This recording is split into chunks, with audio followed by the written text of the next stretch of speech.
aquí en el programa de Julio Astillero. Al contrario, Luis, con mucho gusto, bien lo sabes. Y Luis, pues vamos entrando en materia. ¿Qué opinas? ¿Cuál es tu lectura general de lo que sucedió en esta visita del presidente López Obrador a Washington? Mira, yo parto de la idea de que fue un viaje inoportuno e inadecuado.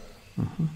Lo fue porque estamos en medio de una epidemia tremenda, porque si durante 2 años el presidente López Obrador no había tenido que ir a Washington, la pregunta es ¿por qué tiene que ir ahora, 4 meses de las elecciones de Estados Unidos, a darle un espaldarazo a quien ha sido con mucho uno de los presidentes más antimexicanos y antirracistas que hay? Es un presidente que ha ofendido al país, ha ofendido a nuestros paisanos, en plena además crisis interracial. Hay un gran movimiento en Estados Unidos, ¿no? Que está protestando en contra del racismo de Donald Trump. Ir entonces a teóricamente una ceremonia de entrada en vigor del nuevo Tratado de Libre Comercio sin la participación de Trudeau, porque Trudeau no fue. Uh-huh. Suena más bien a ir a darle un espaldarazo al presidente Trump y a tratar de ganar tiempo ante la situación difícil que vive México para los próximos 4 meses, porque las elecciones son inminentes. Sí, son dentro de 4 meses, sí. Luis, y dentro de todo esto hay las voces que dicen que finalmente fue un éxito la visita del presidente López Obrador, que hoy la caricatura del fisgón en la jornada es la del presidente López Obrador ya al final del filo de un cuchillo y él ya sobre la cacha diciendo ¡uf! O sea, caminó sobre el filo y finalmente no hubo nada grave. ¿No es un éxito diplomático y al menos en lo inmediato esta visita? Bueno, es un asunto de verlo, o sea, cuál era su propuesta. Uh-huh. Hay distintas imágenes, fue un viaje de símbolo, ¿no? Desde el presidente viajando en avión comercial con su cubrebocas hasta la visita a los grandes monumentos a Lincoln y a Juárez, pero también hubo en la gira escenas que recordaban a algún cuadro de Diego Rivera, ¿no?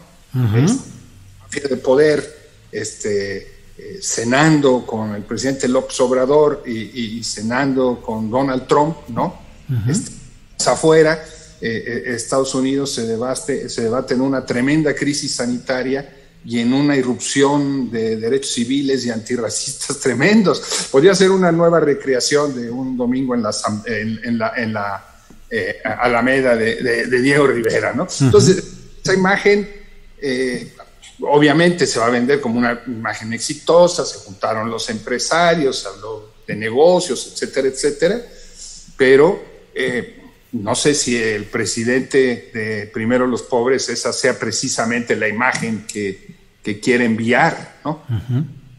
Un viaje en el que el presidente no se entrevistó con nuestros paisanos, ¿no? Uh-huh. Y en el hubieron enormes críticas de las organizaciones de mexicanos en Estados Unidos hacia esa visita.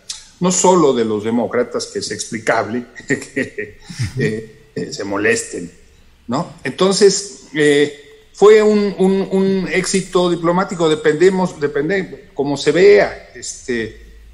Yo insisto en esto, estas imágenes que vimos durante los últimos meses de niños en jaulas, de familias separadas, de la Guardia Nacional Mexicana funcionando como una Border Patrol subrogada, ¿no? Todo eso no existió en esa gira. O sea, todas esas ofensas, todas esas imposiciones, y por el contrario, y de manera, creo yo, desafortunada, en el discurso, el presidente con López Obrador, lo que dice es que nunca han habido presiones para tratar a México como si fuera una colonia, que él le reconoce a Trump su concordia, su amistad.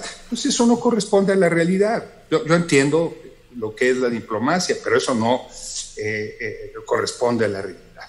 Creo que se puede decir, para hacer el contrapeso, que el presidente también en el discurso dijo cosas importantes como que nuestros paisanos en Estados Unidos son gente que trabaja, que se esfuerza, eso está bien, qué bueno que se reivindique y que se reivindique que hay agravios históricos, pero ese remate final del discurso, echándole porras a Donald Trump, dándole el espaldarazo en el marco de lo que es una campaña electoral, me parece muy poco afortunado.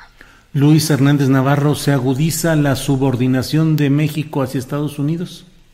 Sí, creo que se ha venido agudizando de manera intensa. Primero se agudiza mediante mecanismos económicos. La firma del TEMEC es un proceso más en meter a México en la cadena de montaje estadounidense como tal, ¿no? Somos sus maquiladores, exportamos las hortalizas que ellos no pueden producir y importamos miles de toneladas de maíz que nosotros podríamos producir fácilmente. Alrededor del Tratado de Libre Comercio hay un proceso de mayor subordinación mexicana a la economía estadounidense. Pero también, y lo hemos visto, México se ha convertido en un apéndice de la política migratoria hacia Estados Unidos, ¿no? El muro en los hechos se corrió prácticamente desde la frontera del Río Bravo, ¿no?, hasta el Suchiate, y ahora los policías mexicanos, la Guardia Nacional Mexicana, desempeñan las funciones que tendrían que estar desempeñando en Estados Unidos, la Border Patrol. Uh-huh. Eso es indudable. Ahí se ha profundizado líneas de subordinación a la órbita imperial.